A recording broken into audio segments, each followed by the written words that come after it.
রাস্তাঘাট, বাড়িঘর, দোকানপাট পানিতে তলিয়ে, ভোগান্তিতে সাধারণ মানুষ। সোমবার দিনভর বৃষ্টিতে সুনামগঞ্জ শহরের নতুনপাড়া, তেঘরিয়া, সুলতানপুর, উকিলপাড়া সহ পৌরসভার ৯টি ওয়ার্ডের বেশিরভাগ এলাকা তলিয়ে গেছে।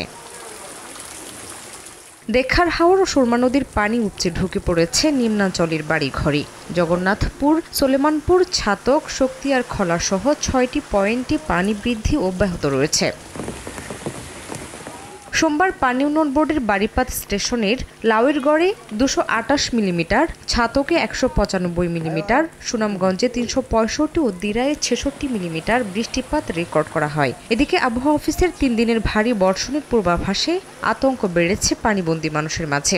আমরা ডুবে মরিতেছি, এখন আমরা ঘর বাড়ি তো পানি তলে গেছে। ৪ বস্তা চাউল আছে, চাউলটি ভিজে গেছে, খোলা পানি খাওয়ানোর কিছু নাই। একদিন আইছে রাস্তার মাঝে দুই হাত চয়ে গেছে। এখন জন্ম সনদ দিয়ে খোলো বিকাশ স্টুডেন্ট অ্যাকাউন্ট।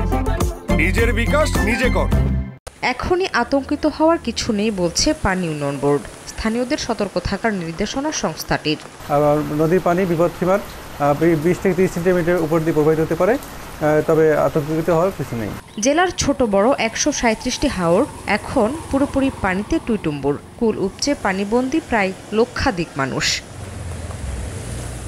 সময় সংবাদ, সুনামগঞ্জ।